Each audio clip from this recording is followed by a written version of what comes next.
In the spring of 2022, a mid-sized European energy developer reached a milestone that should have felt like a triumph.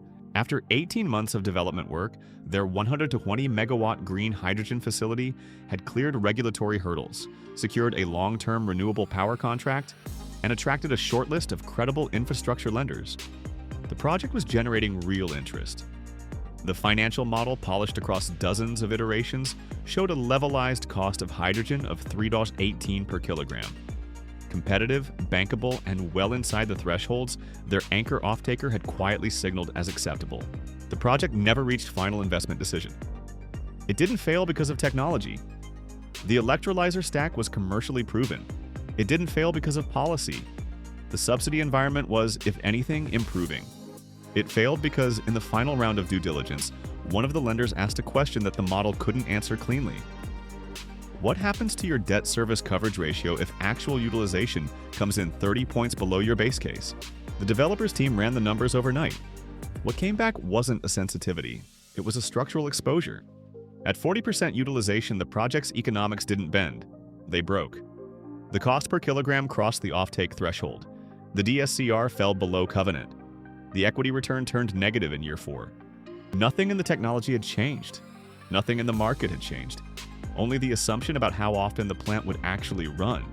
That assumption, utilization, is the hidden fault line running beneath nearly every green hydrogen project currently in development. And until the industry treats it as a system outcome rather than a model input, the gap between announced projects and operating ones will continue to widen. On a spreadsheet, utilization looks like a choice.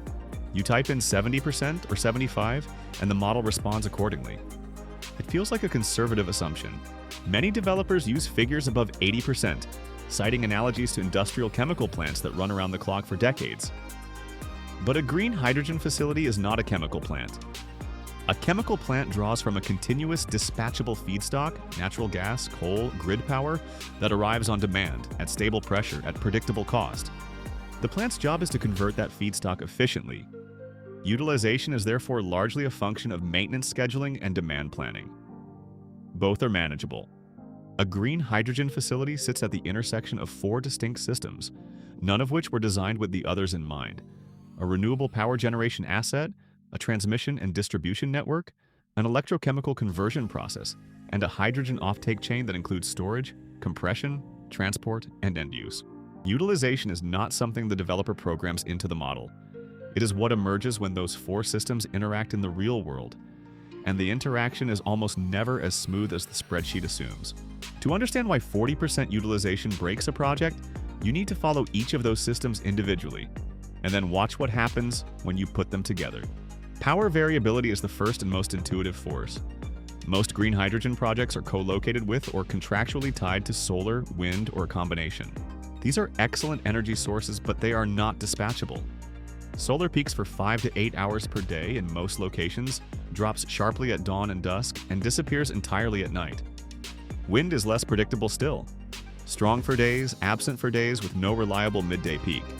Even in exceptional resource regions, the aggregate capacity factor for a well-sited solar-wind hybrid rarely exceeds 55% on an annual basis. And the distribution of that energy across time is deeply uneven. This creates a fundamental mismatch.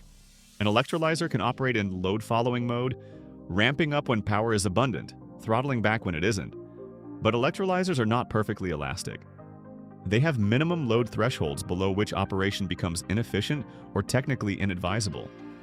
They have ramp rates that constrain how quickly they can respond to sudden supply changes.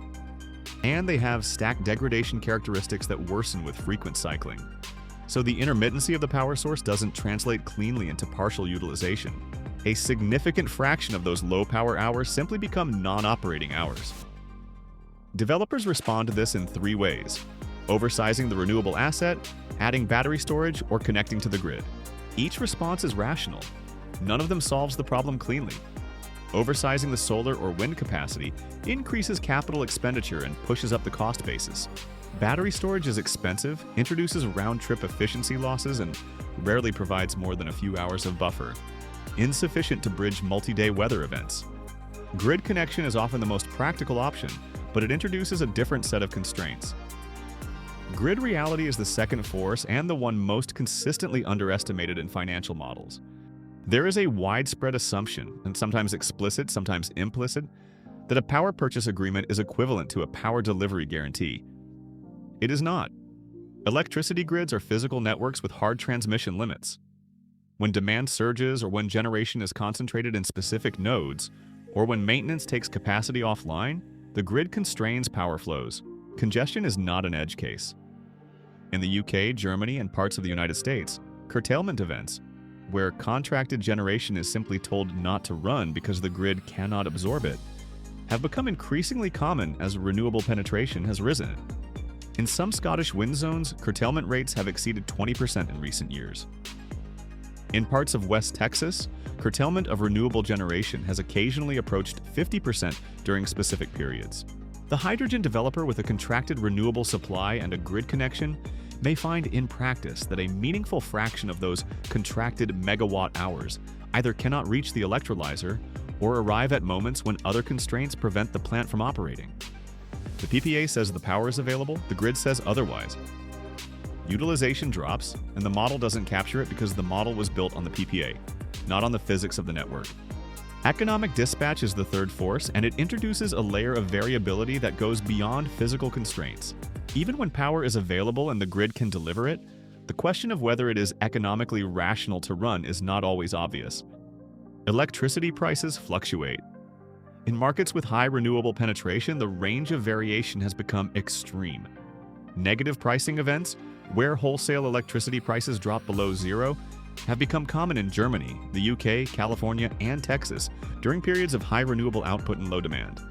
For a hydrogen developer, negative pricing is theoretically attractive. The electricity is not just free, it sometimes comes with a payment. But those same markets regularly spike in the opposite direction. Extreme cold, unexpected outages, or demand surges can drive wholesale prices to multiples of the base rate within hours. If a hydrogen project is designed around a fixed electricity cost, it is exposed to those spikes.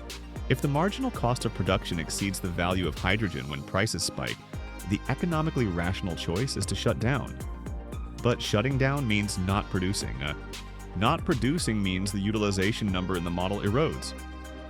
This is not a hypothetical, it is the realized operating experience of the first wave of Power-to-X projects in Germany, where operators found that the volatility of the intraday market created far more forced downtime than their models had anticipated.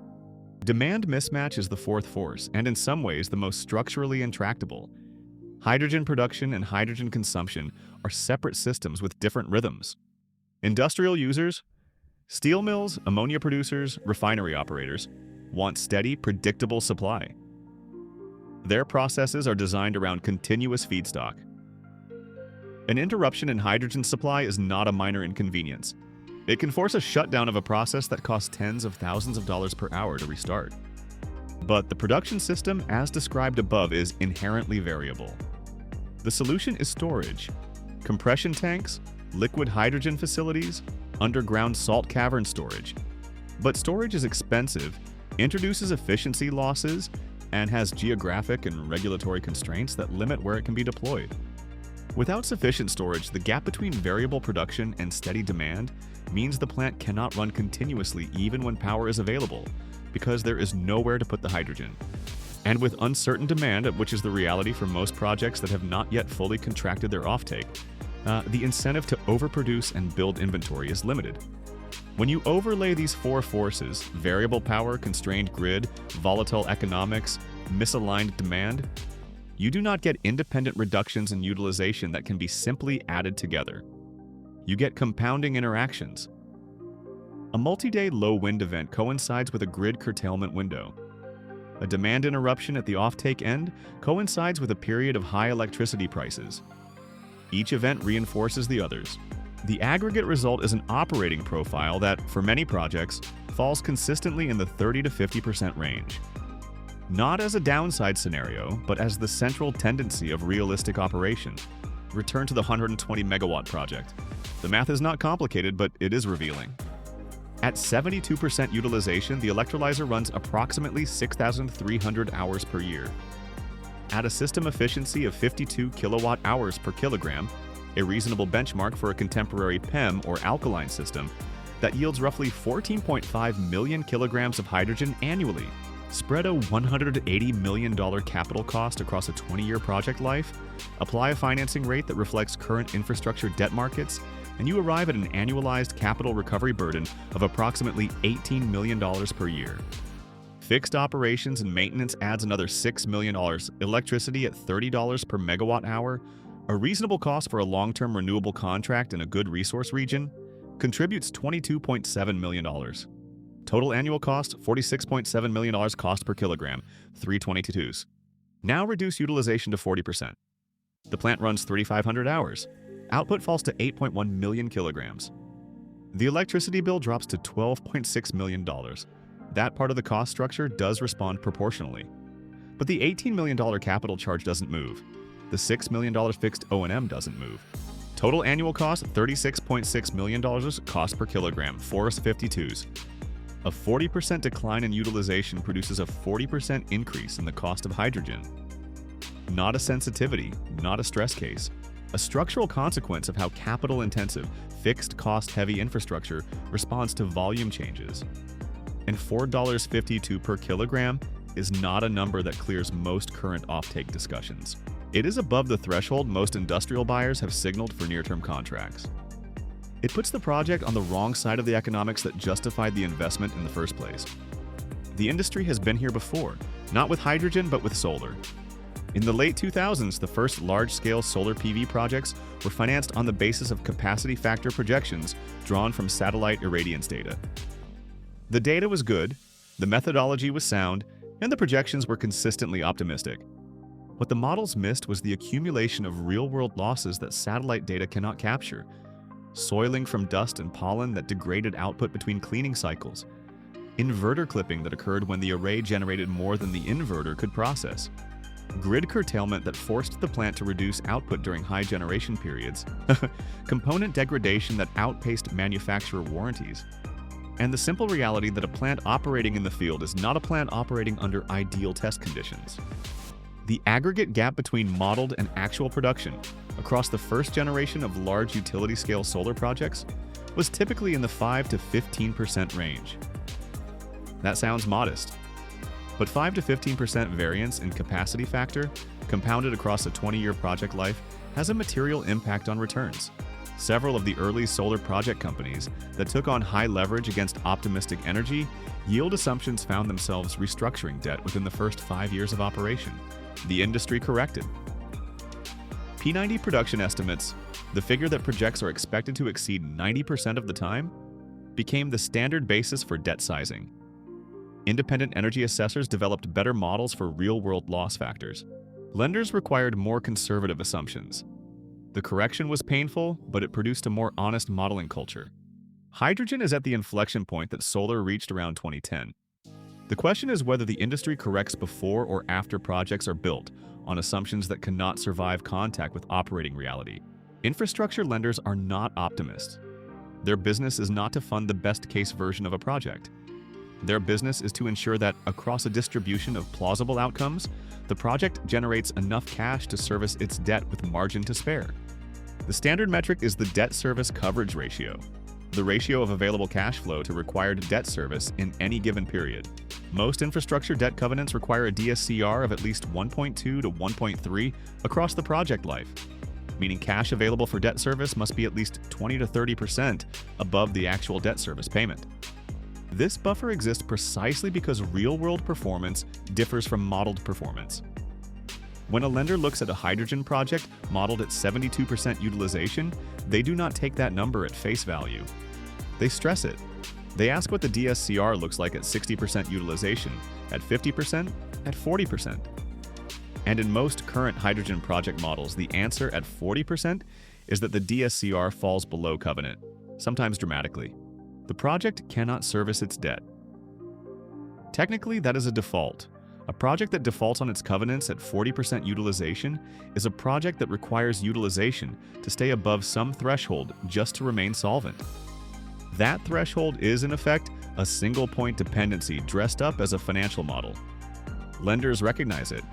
They either decline to participate or they price the risk in ways that push the equity return below the threshold required to attract capital in the first place.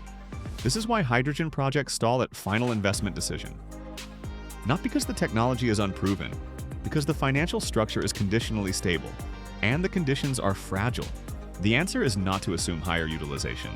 The answer is to design for lower utilization and still produce viable economics. That requires rethinking the project along 4 dimensions.